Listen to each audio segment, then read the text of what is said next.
તમને કીધું એ પ્રમાણે કે વર્ચ્યુઅલ લેબનો જે ઇનિશિયેટિવ છે એ વર્ચ્યુઅલ લેબનો ઇનિશિયેટિવ આપણે ગવર્નમેન્ટ ઓફ ઇન્ડિયા એની અંદર જે ડિપાર્ટમેન્ટ આવે છે MHRD બરાબર ministry of human resource development એની અંતર્ગત મિનિસ્ટ્રી ઓફ એજ્યુકેશન માં national mission on education through ICT એની અંતર્ગત આપણે વર્ચ્યુઅલ લેબનો કન્સેપ્ટ આવે છે. તો આ વર્ચ્યુઅલ લેબ શું છે એ સમજવા માટે આપણે પહેલા વર્ચ્યુઅલ લેબની જરૂર શા માટે પડે એ આપણે જાણવું ખૂબ જ જરૂરી છે. તો જેમ કે વર્ચ્યુઅલ લેબ એટલે એક સિમ્યુલેશન બેઝડ ઓનલાઈન લેબ છે બરાબર છે. અને આ જે વર્ચ્યુઅલ લેબ છે એ ટોટલી સ્ટુડન્ટ સેન્ટ્રિક લેબ છે બરાબર. કેવી લેબ છે? સ્ટુડન્ટ સેન્ટ્રિક ઓનલાઈન લેબ છે કે જેમાં સ્ટુડન્ટ સેન્ટ્રિક એટલે કે સ્ટુડન્ટ જ એમાં એક્ટિવલી પાર્ટિસિપેટ કરશે, લિંક ઓપન કરશે, જે તે પ્રેક્ટિકલ જે તે લેબોરેટરીઝમાં જે તે સબ્જેક્ટમાં તમારે એમાં કયા કયા ઇક્વિપમેન્ટ જે આવે છે તે એની પ્રોસિજર શું છે એનું સિમ્યુલેશન કરી એમાં કઈ રીતે સ્ટેપ બાય સ્ટેપ પ્રોસેસ કરવાની છે એ બધી જ ડિટેલ તમને વર્ચ્યુઅલ લેબમાં જે તે તમે એન્જિનિયરિંગ કોર્સમાં અભ્યાસ કરતા હોય જેમ કે મિકેનિકલમાં અભ્યાસ કરતા છો તો મિકેનિકલના પર્ટિક્યુલર સબ્જેક્ટ વાઇઝમાં એ લેબોરેટરીઝના પ્રેક્ટિકલ તમારા અવેલેબલ છે. તો કે ભાઈ વર્ચ્યુઅલ લેબ શું છે તો એ જરૂર શા માટે પડી તો આપણે જાણીએ છીએ બધાને કોરોના કાળ દરમિયાન આપણે ફિઝિકલ એજ્યુકેશન પોસિબલ હતું નહીં બરાબર. અને આ વર્ચ્યુઅલ લેબનો કોન્સેપ્ટ તો એ પહેલાનો છે બરાબર. એ શું કરે છે ત્યારે કામ લાગે છે જ્યારે તમારા જે તે ઇન્સ્ટિટ્યૂટ છે એ ઇન્સ્ટિટ્યૂટ રિમોટ પ્લેસ પર છે એવી પ્લેસ પર કે જ્યાં લેક ઓફ લેબોરેટરી ફેસિલિટીઝ મતલબ જે લેબમાં જે ફેસિલિટીઝ છે એ ફેસિલિટીઝ અવેલેબલ ના હોય. તમારી પાસે સારા એવા જે તે કોલેજમાં ટીચર્સ હશે બટ એના જે રિસોર્સિસ છે સ્કેર હશે, ઓછા હશે, અછત હશે. તો આવા કેસમાં આપણે વર્ચ્યુઅલ લેબનો ઉપયોગ કરીને પણ આપણે જે તે પ્રેક્ટિકલ પરફોર્મ કરી શકીએ છીએ. અને આ વર્ચ્યુઅલ લેબ છે એ સિમ્યુલેશન બેઝ એવી જે સિમ્યુલેશન બેઝ છે જે તમને એક્ચ્યુઅલી પરફોર્મ કરેલા રિઝલ્ટ જેવું જ સિમિલર રિઝલ્ટ તમને આ વર્ચ્યુઅલ લેબમાં મળશે બરાબર છે. બીજી વસ્તુ કે ખાસ આ જે વર્ચ્યુઅલ લેબ છે સ્ટુડન્ટ સેન્ટ્રિક છે અને આ જે વર્ચ્યુઅલ લેબ એ તમે એની પ્લેસ, એની ટાઈમ, એની સ્પેસ અને ઓનલાઈન તમે એને અવેલેબલ કરી શકો છો. તો વર્ચ્યુઅલ લેબ તમારે કઈ રીતે ફાઇન્ડ કરવાની તો એ મેં તમને આજે મારું પ્રેઝન્ટેશન છે એમાં બતાવું છું. એક URL આપેલી છે કે જે vlab.co.in તમે તમારા ગૂગલ માં સર્ચ કરશો vlab.co.in એટલે તમને આ પ્રકારનું એક હોમ પેજ દેખાશે. ખાસ કરીને પહેલા તમારા URL માં ત્યાં ટાઈપ કરો સાઈડે જે કીધું એ પ્રમાણે vlab.co.in ટાઈપ કરો એટલે તમને એક હોમ પેજ મળશે. બધાને હોમ પેજ મળ્યો આગે ના ઓકે બધા ઓપન કરશે.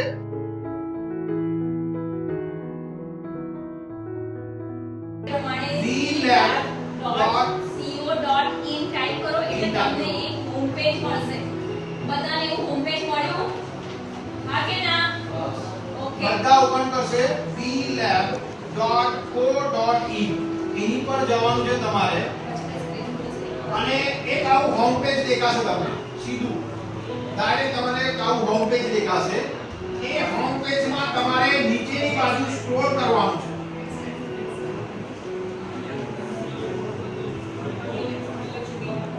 દેખાય છે?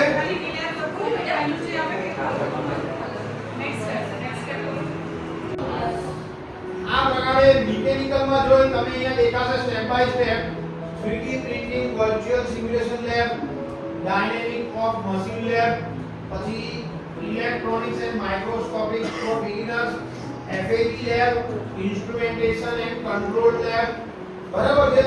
પછી ડાયનેમિક્સ એન્ડ ડાયનેમિક્સ તમારે ટોમ જે ટોમ એન્ડ ટોમ સબ્જેક્ટ આવે છે તેના માટે મિકેનિક્સ ઓફ મશીન લેબ બધા અલગ અલગ મેટલ ફોર્મિંગ વર્ચ્યુઅલ લેબ જો બધી અલગ અલગ લેબ તમને અલગ અલગ લિંક તમને પ્રોવાઈડ કરેલી છે. સેન્સર એન્ડ ઇન્સ્ટ્રુમેન્ટેશન લેબ્સ બરાબર છે દેખાય છે બધાને. તો આ રીતે દરેકમાં તમે અને બાદમાં આ લેબને ડેવલપ કોણે કરેલી છે તમે જુઓ કે આ વર્ચ્યુઅલ લેબને ડેવલપ કરવા માટે IIT Kanpur, IIT Kharagpur, IIT Roorkee, બરાબર છે, આઈઆઈટી દિલ્હી, આઈઆઈટી મુંબઈ, પછી સેન્ટર ઓફ એક્સેલન્સ પુણે, બરાબર છે, દયાલબાગ એજ્યુકેશનલ ઇન્સ્ટિટ્યૂટ, બરાબર. તો આ એમના થ્રુ આ તમારી વર્ચ્યુઅલ લેબ ડેવલપ કરેલી છે, બરાબર. હવે એમાં આપણે આપણી પર્ટિક્યુલર લેબ માટે જવું હોય તો મેં એના માટે તમને બધાને લિંક પ્રોવાઈડ કરેલી છે, બરાબર. તો બધા એ લિંક પર ક્લિક કરશે,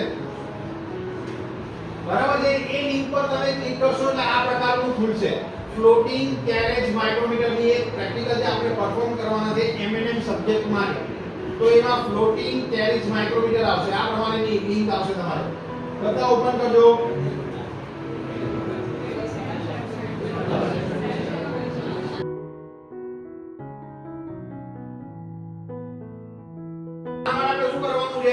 The given work specimen is machined at a different cutting speed. એટલે જે આપણો વર્ક છે, વર્કપીસ છે, એ અલગ અલગ કટિંગ સ્પીડ પર મશીન થાય છે with constant feed rate. Feed rate કેવો છે એનો? કોન્સ્ટન્ટ છે, અને ડેપ્થ ઓફ કટ પણ કેવી છે એની? કોન્સ્ટન્ટ છે. The surface roughness RA and RZ parameter is analyzed for the specimens with telesurf measuring instrument. આપણે જનરલી ત્રણ ભણી ગયા. એક ભણી ગયા આપણે ટોમલિન્સન સરફેસ રફનેસ ટેસ્ટર, પછી આપણે ટેલર હબસન ધેટ ઇઝ ટેલિસર્ફ મેઝરમેન્ટ, અને ત્રીજું હતું પ્રોફિલોમીટર. યાદ હોય તો બધાને. તો એમાંથી આપણે આ જે અલગ કટિંગ સ્પીડની મદદથી એમાં ફીડ રેટ અને ડેપ્થ ઓફ કટ કોન્સ્ટન્ટ રાખવાની છે. એમાં સરફેસ રફનેસ આપણને કેવી મળશે, અને જે મેક્સિમમ વેલી હાઈટ જે છે એ આપણને કઈ મળશે એ આપણે કેલ્ક્યુલેટ કરવાનું છે, બરાબર છે. તો આપણે સીધા હવે પ્રોસિજર પર જોઈશું. પ્રોસિજર તમને સમજાવશે, સીધા જુઓ સ્ટેપ બાય સ્ટેપ. તમે પહેલા ડાયરેક્ટ સિમ્યુલેશન પર જવાનું નથી. તમને અહીંયા સ્ટેપ બાય સ્ટેપ પહેલા એમ આપ્યો છે, એમ પછી તમે થિયરીમાં જશો, થિયરી પછી તમે પ્રી ટેસ્ટ. તમને થિયરી વાંચ્યા પછી તમારી ટેસ્ટ પણ લેશે. આ જે પર્ટિક્યુલર પ્રેક્ટિકલ પરફોર્મ કરશો એમાં તમારે પ્રી ટેસ્ટમાં જઈને તમારા MCQ ક્વેશ્ચન પણ રહેશે. ત્યારબાદ પ્રોસિજર પર ક્લિક કરવાનું છે. આપણે આ પ્રેક્ટિકલને કઈ રીતે ઓનલાઈન પરફોર્મ કરવાનું છે એનું આખું તમને સ્ટેપ બાય સ્ટેપ ફોટોગ્રાફ સાથે સમજાવેલું છે. તો પહેલું કહે છે કે these following steps will be followed on a simulator. કઈ રીતે ફોલો કરવાના સિમ્યુલેશન પર કઈ જોવાનું છે. તો after the theory and procedure, આપણે અત્યારે પ્રોસિજર જોઈ રહ્યા છે.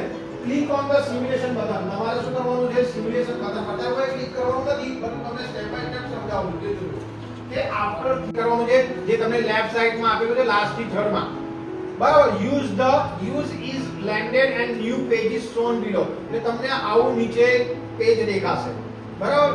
Than click on the arrow button. Arrow button પર ક્લિક કરવાનું છે to move on the procedure further. એટલે તમારે શું કરવાનું છે? સ્ટાર્ટ સિમ્યુલેટર પર ક્લિક કરવાનું અને એરો પર ક્લિક કરવાનું છે. નીચે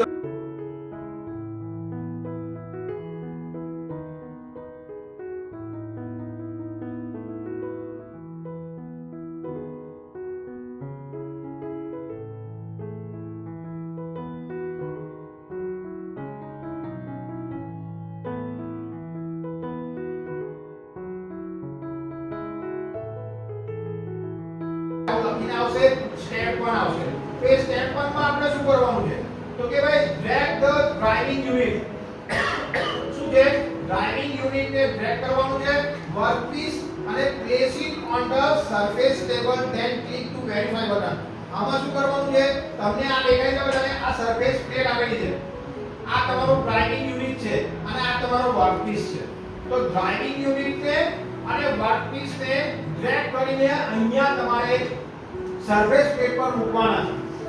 શું કરવાનું? અહીંયા પકડવાનું અને ડ્રેગ કરીને અહીંયા લાવવા. હું તમને બતાવીશ, બરાબર છે. તો આને પકડશો ને અહીંયા જો આવી જાય છે, દેખાય છે બધાને? આ રીતે ખેંચીને તમારે ડ્રેગ કરીને અહીંયા મૂકવાનું છે. થશે ને કે જે તમે આપણે શું પ્રોસિજર શીખીએ છીએ તમારે, અને વર્કપીસ ને પણ તમારે એ પ્રમાણે સેટ કરવાનું છે. ત્યારબાદ તમારે વેરીફાઈ પર ક્લિક કરવાનું છે. એની પર ક્લિક કરવાનું છે, વેરીફાઈ પર ક્લિક કરવાનું છે. એટલે તમે આગળ વેરીફાઈ કરશો એટલે તમારું ત્રીજું આઉટપુટ છે પેજ. એમાં તમને કીધું છે ડ્રેગ ધ વર્ક. એટલે અહીંયા તમને બાજુમાં દેખાય છે, કટિંગ સ્પીડ આપેલી છે 20 metre per minute, 40 metre per minute, 60 metre per minute, 80 metre per minute અને 100 મીટર પર મિનિટ. એટલે જેવું તમે આ સરફેસ પ્લેટ પર વર્કપીસ મૂકશો અને ગ્રાઇન્ડિંગ યુનિટને તમે મૂકશો અને અહીંથી તમે કટિંગ સ્પીડ આપશો એની 20 મીટર પર મિનિટ, એટલે સીધું તમને એ મશીન જે છે ગ્રાઇન્ડિંગ યુનિટ ચાલુ થશે 20 મીટર પર મિનિટની સ્પીડે એ તમને ત્યાં શું થશે એનું એના પર કટિંગ મશીનિંગ કરશે અને મશીનિંગ દરમિયાન તમે જે મશીનિંગ કરશો ત્યારે કેટલી એની આરએ વેલ્યુ એટલે કેટલી એની સરફેસ રફનેસ વેલ્યુ આવે છે સીધું તમને અહીંયા નીચે ડિસ્પ્લે કરી દેશે. ત્યારબાદ 40 મીટર પર મિનિટનું ડ્રેગ કરીને કરવાનું છે. ડિસ્પ્લે ટેબલ કરવાનું છે, ટેબલ પર ડિસ્પ્લે થશે. 60 પ્રતિ મિનિટનું ડ્રેગ કરીને કરવાનું છે. 80 મિનિટ પ્રતિનું ટ્રેક કરીને ત્યાંથી વેલ્યુ તમારી સ્પેસિમેન જે છે તમારા એને તમે ડ્રેગ કરી દેશો એટલે for the different cutting speed અલગ અલગ કટિંગ સ્પીડ માટે તમે જે રીતે એને ડ્રેગ કરશો અને click on the display tables button પર ડિસ્પ્લે કરશો એટલે આ પ્રમાણે તમને એક ડ્રોપ આઉટ નીચે તમને મળી જશે, જેમાં તમારી રાઈટ સાઈડ કોર્નરમાં દેખાય છે RA સરફેસ રફનેસ વેલ્યુ અને મેક્સિમમ વેલી હાઈટ એની પણ વેલ્યુ તમને મળી જશે. દેખાય છે બધાને? પછી લાસ્ટમાં તમે ડિસ્પ્લે ટેબલ કરશો એટલે આ પ્રકારેનું આખું તમારું ઓબ્ઝર્વેશન ટેબલ અને રિઝલ્ટ ટેબલ કમ્પ્લીટ થઈ જશે. દેખાય છે બધાને? વર્ક સ્પેસિમેન એટલે પહેલો 20 વાળો, બીજું 40 મીટર પર મિનિટ વાળો, ત્રીજું 60 પર મીટર મિનિટ, પછી 80 મીટર પર મિનિટ અને છેલ્લું 100 મીટર પર મિનિટ. તો એની સામે તમને સિમ્યુલેટર જે આપણે સિમ્યુલેશન બેઝ જે મોડેલ છે આવ્યું ટેલિસર્ફ ઇન્સ્ટ્રુમેન્ટ એ આ સરફેસ રફનો પછી તમે જોશો કે આ ટેબલ તૈયાર થઈ ગયા બાદ તમને એની પર ખાલી પ્લોટ ધ ગ્રાફ પર ક્લિક કરશો તો આ પ્રમાણે તમને ગ્રાફ પણ પ્લોટ કરીને આપશે. Cutting speed versus surface roughness. દેખાય છે બધાને? Cutting speed versus surface roughness નો તમને ગ્રાફ તૈયાર થઈ જશે અને તમે 100 વેલ્યુ પર ક્લિક કરશો તો અહીંયા ડાયરેક્ટલી વેલ્યુ પણ તમને બતાવશે. સમજ પડે છે બધાને? તો આ રીતે આપણે સરફેસ રફનેસ મેઝરમેન્ટ નો પ્રેક્ટિકલ સિમ્યુલેશન લેબ દ્વારા વર્ચ્યુઅલ લેબ પર પરફોર્મ કરી શકીએ